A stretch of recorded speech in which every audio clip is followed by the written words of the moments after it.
Hey guys, hope you're having a great day today. Okay, today is our Wednesday encouragement series, and this one is about be strong and courageous, mom.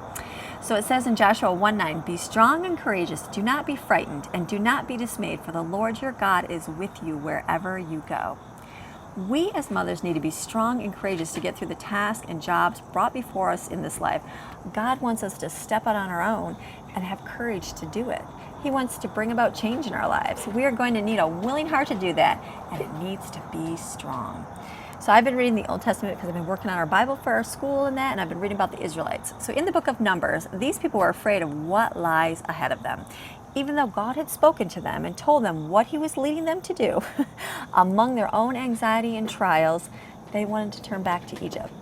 They would have rather subjected themselves to the bondage and slavery that the Egyptians were put on them again than to endure and move forward with what God had for them. Can you imagine that? It's like they didn't have the courage to go forward and do that. We are not of those to go back. We are those that should want to move forward. Do we want to stay small forever?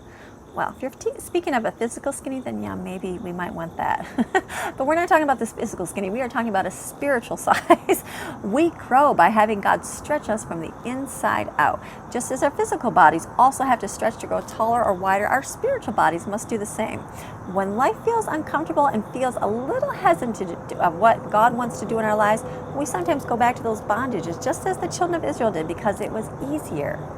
Sometimes we operate out of fear instead of faith. We need to recognize that it is God working through us to help us grow.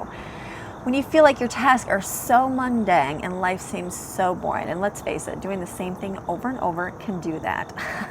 I know, like in our own lives, changing diapers and nursing babies and making meals and cleaning up and changing diapers and nursing babies and making meals and cleaning up, I can do that all day long. Think of Moses. Where did God put him? He was the shepherd in the desert for 40 years. I would have to think that caring for sheep on a mountaintop would become rather mundane after doing it for so long. Sure, you'd have your trials, the occasional wild wolf that would come and try to attack your sheep, or maybe carefully trying to navigate them along the mountains.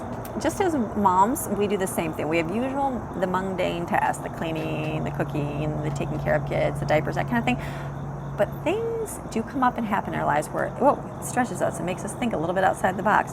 Just as moms, we have those mundane tasks, just like caring for those sheep and doing that. But once in a while, we got sprinkled with those trials and issues that come with raising children. You know what I'm talking about. So what was happening here? God was molding and stretching him to become a shepherd of people in time. God will bring you out and move you up to an even greater place than when you expected. Don't be like the children of Israel who began to give up on the inside. They gave up because of their impatience. They grew tired of not seeing the result and figured they would return to what they knew. God's words sounded great, but because it did not happen right away and when they wanted it to, they gave up. How many of us get frustrated because we've been working really hard at our weight loss and we've been exercising and eating, and then you step on that scale at the end of the week and you're like, oh my goodness, I didn't even lose a pound. And it's so easy to want to go in the cupboard and go eat a bag of chips. Or you're paying off bills, you're paying off debt, you're tithing, you're doing your thing, and then all of a sudden you get another bill in the mail and you're like, oh my goodness, why is there more money going out? Or your children who've been walking with the Lord and doing this and doing that, and then all of a sudden they take a step back in their life and they're like, whoa, whoa, whoa. Why is it the first thing would be, give up on the food and then just go eat chips, or give up on debt, I'm not going to tithe, or give up on why are these, you start thinking the negative and the worst thing always first. Don't do that. Don't be like the children of Israel who gave up on the inside. We don't want to lose heart. We want to take heart and have courage. Just as he led the children of Israel, God will lead you out of your situations and he will lead you forward into that promised land, like he says. So when those first things happen, stop complaining. Stop complaining because it's taking too much time to accomplish things. Don't look at the entire house filled with clutter. Don't look at your teenager slowly slipping into rebellion.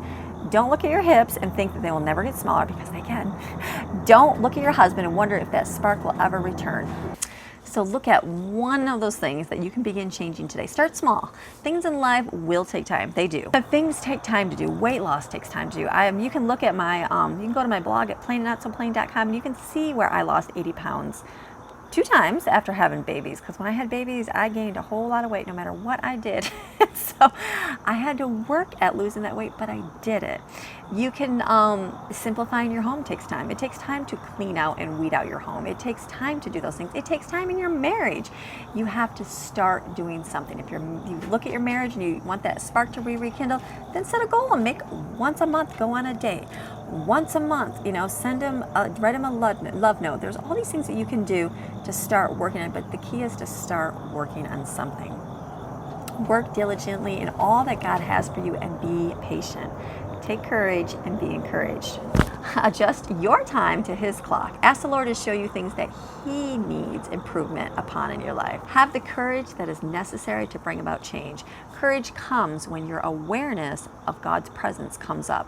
When you do what God has for you, the courage comes for you to be bold, and you do it. You won't stress that you might mess something up because you are operating with the courage and the strength from the Lord.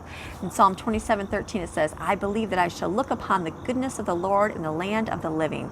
Wait for the Lord, be strong, and let your heart take courage.